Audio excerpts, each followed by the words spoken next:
Standby. Camera. Rolling. Cue. Sir, thank you so much, Your Excellency, for your time to have an interview with MNC workers. Now, first of all, like mentioned before, we are here to talk about UN sanctions. Perhaps you would like to repeat again how much North Korea, the DPRK, is condemning these sanctions that are made by the UN. You know, as an ambassador of Korea to Indonesia, I'm enjoying to meet a lot of people and talk about bilateral trade and economic exchanges. But I often heard about the sanction resolution against the DPRK. They are mostly saying the sanction resolution, the lack of morality and legality. So it disconnects with the growing public opinion denouncing the illegal and immoral sanction resolution. I would like to mention about illegality of the sanction resolution put by UN Security Councils against the DPR of Korea. So as I mentioned before, the sanction, the lack of legality, you know, the US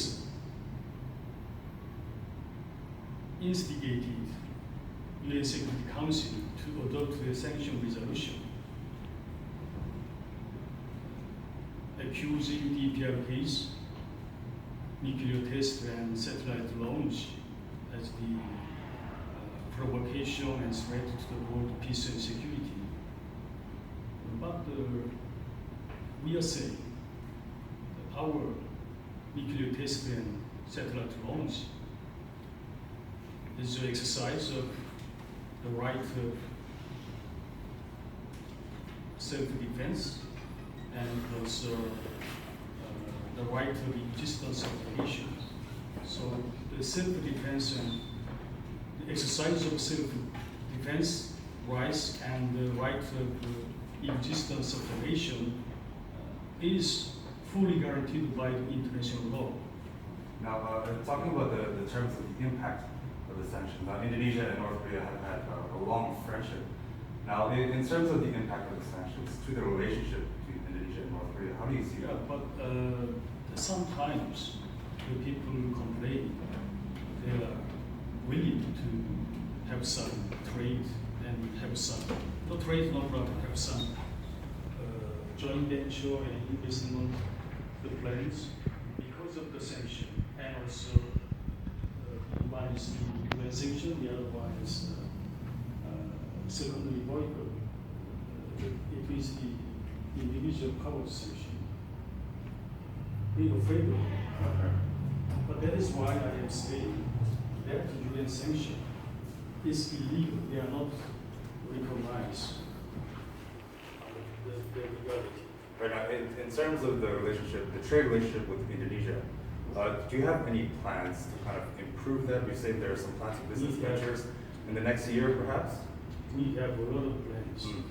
So we can do some projects about tourism and trade, and technical exchange, export and import. It's a lot of things because of the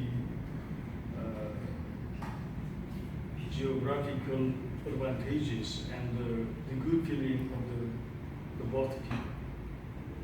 Now, I guess in terms of tourism, Indonesia has an embassy there as well. I mean, is that also open? Can Indonesians, travel to North Korea? Anytime you want, then we will issue the visa at our embassy. And how about in terms of maybe employment? Indonesians working in North Korea? Just that in terms of the economy, the employment, there must be followed by some investment contract. So that is why I'm saying about just the we can solve the the problem caused by UN sanction. Right. Now, previously you were talking about geographical advantages. Now, the UN sanctions also include coal from China and back and forth. I mean, do you see any kind of like raw materials trade between Indonesia and North Korea, perhaps now that the sanctions affect coal imports and exports to China? At the moment, we don't have any coal trade between Indonesia and India. But we export and import some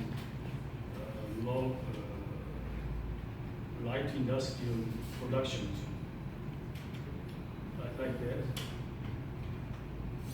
But the coal is quite individual and it's not a military items. It is just a civilian, project for the civilian project to produce electricity and use for the energy for the local factories. But I don't know why they put the coal in the item of the ban. They limited the volume of the coal trade. Good. Now, Your Excellency, if you don't mind, I would like to ask questions about the Siti Aisha in the case with Kim Jong-nam. First of all, I'd like to express my condolences regarding Kim Jong-nam. Now, in your opinion, how do you see the case developing so far? Indonesian Siti Aisha is put on trial. What is your stance on this?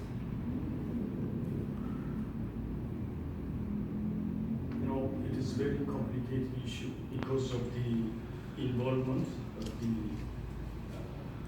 first air forces to us. Yeah. At the beginning, the incident happened in Malaysia. The Malaysian government and then the hospital sites, they informed us to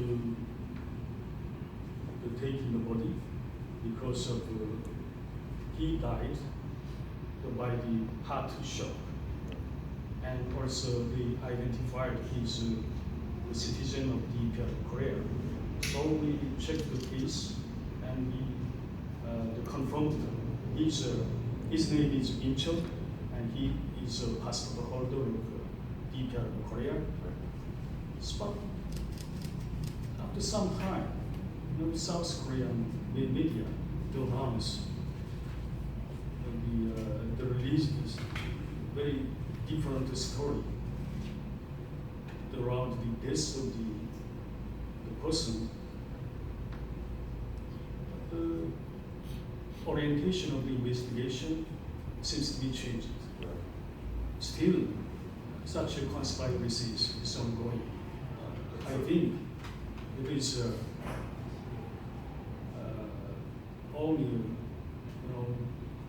the conspiracy of who the ones punish our government imagination.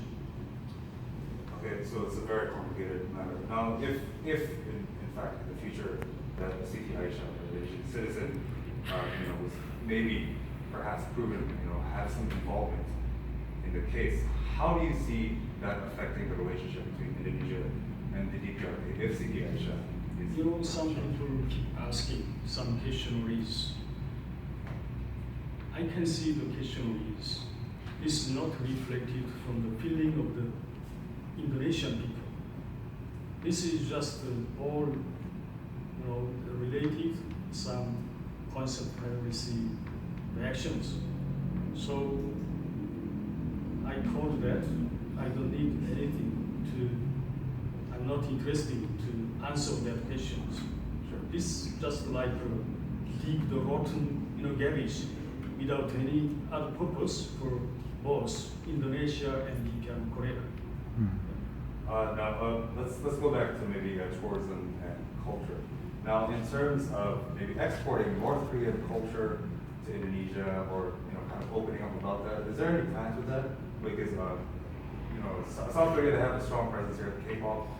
This, stuff like that. Does North Korea have any plans exchanging culture, perhaps? No, regularly we sign the cultural exchange programs between the two governments, and every 2 years we just recite. Okay. So on this program, we plan a lot of exchange, cultural exchanges. Even we have signed very recently the sports exchange agreement between two governments. We are working on it. Dance, what aspects of it? It has some the sending, the exchange of the folks, the artists and folks dance and sports and everything. I cannot remember all the things. Okay, well, let's just hope there's going to be a stronger and friendlier relationship between Indonesia and the Kim Jong-nam.